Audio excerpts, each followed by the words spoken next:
শুনেন, কান লাগিয়ে শুনেন এই ঘটনাটা, যে 70 জন ব্যক্তি বানি ইসরাইলের যারা ইবাদত গুজার নেককার ছিল, বলছে ওই যুগে তাদের মতো নেককার আর কেউ ছিল না। ওই বানি ইসরাইলের ওই যুগে যে ওই যে 70 জন, ওই 70 জনের থেকে নেককার আর অন্য কেউ ছিল না। বলছে যে ওই যুগে তাদের নাম ছিল যে এরা নেককার ব্যক্তি। আল্লাহ পাক ওই যুগের নবীর প্রতি ওহী পাঠালেন।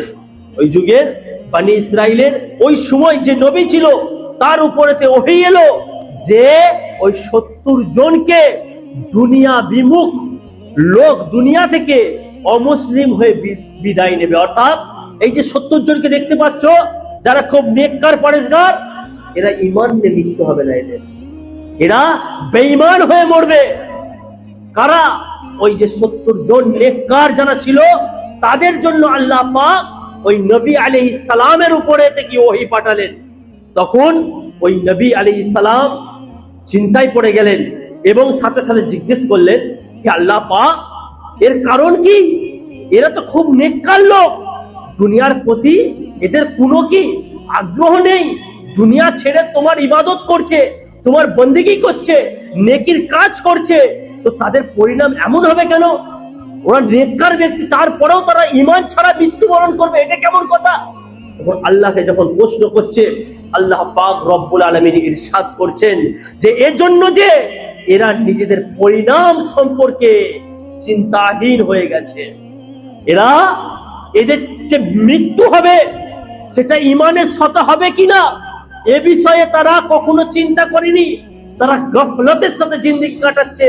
তারা মনে করছে আমি যে এখন যেমন রয়েছি আমি তখনও সেই রকমই থাকবো। প্রাণপ্রিয় ইসলামী ভাইরা, গড় করার বিষয়, চিন্তা করার বিষয়, আমরা এনে চিন্তা করি না। আজ আমরাও ভাবি যে এই বানি ইসরাইলের এই ঘটনা থেকে আমাদেরকে শিক্ষা নেওয়া উচিত।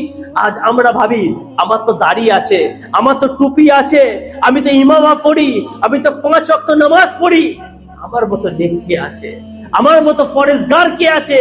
হয়তো আমি এইরকমই সারা জিন্দেগি রয়ে যাবো। প্রাণপ্রিয় ইসলামী ভাইরা, একবার চিন্তা করে দেখেন, বানি ইসরাইলের ওই 70 জন ব্যক্তি যারা নেককার ছিল, ফরেজগার ছিল, আর সেই টাইমের নবী তিনি গাওয়াহি দিচ্ছেন, তিনি বলছেন যে এরা নেক বান্দা।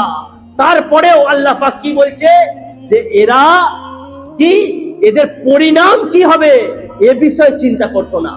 আজ আল্লাহ পাকের নেক বান্দাদের দিকে আপনি দেখেন, আজকের জামানার বিখ্যাত আল্লাহর ওলি আমির আহলে সুন্নতের কথা একবার চিন্তা করে দেখেন।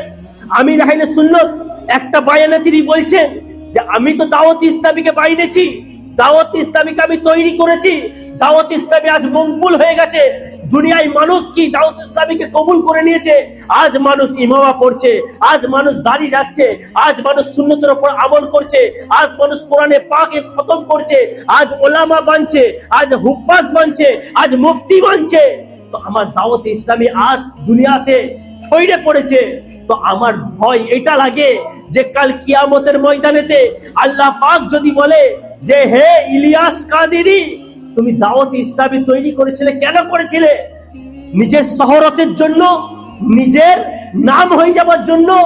যদি এটা যদি হয় তো তুমি কি, তোমার নাম তো পেয়ে গেছো, তুমি তো আমির আহলে সুন্নাত হয়ে গেছো, তুমি তো আমির আহলে সুন্নাত হয়ে গেছো, তোমাকে তো বানিয়ে দাওয়াত ইসলামী বলে দেওয়া হয়েছে, তুমি দুনিয়াতে সব পেয়ে গেছো।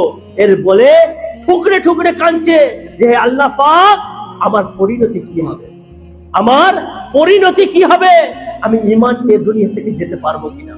আমাদের কখনো চিন্তা হয়? আমাদের চিন্তা হয় না। আমরা কিভাবে মনে করি যে আমরা মুসলমানের ঘরে এসেছি, আমরা মুসলমান আছি, আমরা ঈমান নিয়ে দুনিয়া থেকে চলে যাব। হে প্রিয় ইসলামী ভাইরা, কবরস্থানে আপনি গেছেন, কবরস্থানে আপনি গেছেন, কবর সকলকে দিয়ে আসা হয়, মাটি চাপা দিয়ে দেওয়া হয়। যখন কবরস্থানে যাই দেখি কবরগুলো সব একই রকম লাগছে, ওপর দিয়ে হাওয়া যাচ্ছে তো পাতা উড়ে উড়ে চলে যাচ্ছে।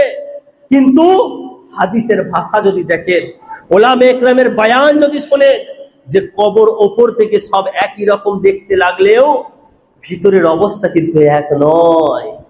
আপনিও ভাবছেন যে কি আমারও মৃত্যু হবে, আমারও কি, আমাকেও কাফন দেবে, দাফন করবে, আমাকেও জানাজা পড়ানো হবে, আমারও গোসলে মাইয়িত করা হবে।